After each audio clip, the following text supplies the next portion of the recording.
Ամանորին ընթառաջ Պարոնյանի անվան երաժշտական կոմեդիայի թատրոնի բեմում մեծ պրեմիերա է բևեռային ճեպընթաց տոնական գունեղ մանկական դինամիկ պարային վառ կոստյումներով երաժշտական ներկայացման բեմելը։ Դեկտեմբերի 20-ից 30-ը ամեն օր 4 անգամ փոքրիկները կարող են վայելել նոր ներկայացումը, որը կշարունակվի նաև 2026-ի հունվարի առաջին օրերին։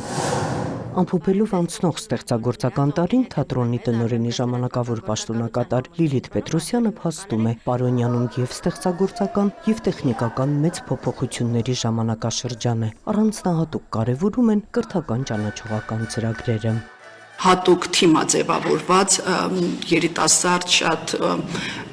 լավ թիմ ենք ձևավորել, ով թե մշակում է, թե իրականացնում է կրթական ծրագրեր։ Դպրոցականների համար մենք հատուկ ծրագրեր ենք մշակել, շրջայց թատրոն, թատրոնի էթիկա, հանդիպում ռեժիսորի հետ, հանդիպում դերասանի հետ, որը շատ ոգևորում է եւ սա շատ լավ հնարավորություն է երեխաներին ներկայացնել ժանրի առանձնահատկությունները։ Խաղացանկային նոր քաղաքականությունը շեշտադրելու է երաժշտական և կոմեդիայի թատրոնի հիմնական ուղղվածությունը, կբեմադրվեն առավելապես մյուզիքլներ, օպերետներ, ժամանակակից օպերա։ Առաջիկայում թատրոնի խաղացանկում մեծ տեղ է հատկացվելու նաև համատեղ ներկայացումներին, ինչպես ներհայաստանյան, այնպես էլ միջազգային նոր նախագծերին։ Առաջիններից մեկը Պարոնյանի մեծապատիվ մուրացկաններն է, որը հրավիրյալ ռեժիսորի կարգավիճակով կբեմադրի Սերժ Ավետիքյանը։ Ինքը ընտրեց մեծապատիվ մուրացկանները, քանի որ դա այն գործն է, որի մեջ կան այն խնդիրները, որոնք ժամանակով չեն սահմանափակվում, բայց ինքը պետք է ներկայացվի լրիվ այսօրվա հանդիսատեսի համար ընկալելի լեզվով, եւ մենք պրոդուկցիա ենք անելու Ֆրանսիայի հետ, այսինքն ֆրանսիական կողմը եւ հայկական կողմը, եւ այնպիսի ներկայացում ենք սարքելու, որ այստեղ բեմադրվի, հետո հյուրախաղերով գնա Ֆրանսիա,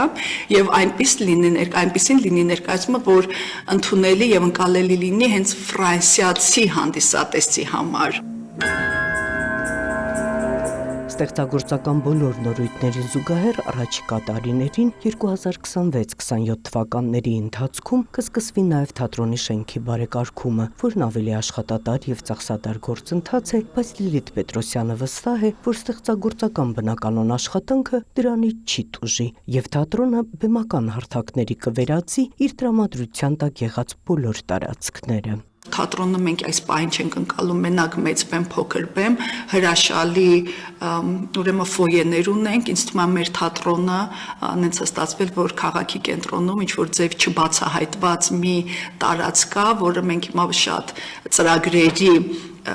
միջոցով եւ շրջայցների միջոցով կներկայացնենք մեր քաղաքացիներին եւ հատուկ ժամանցի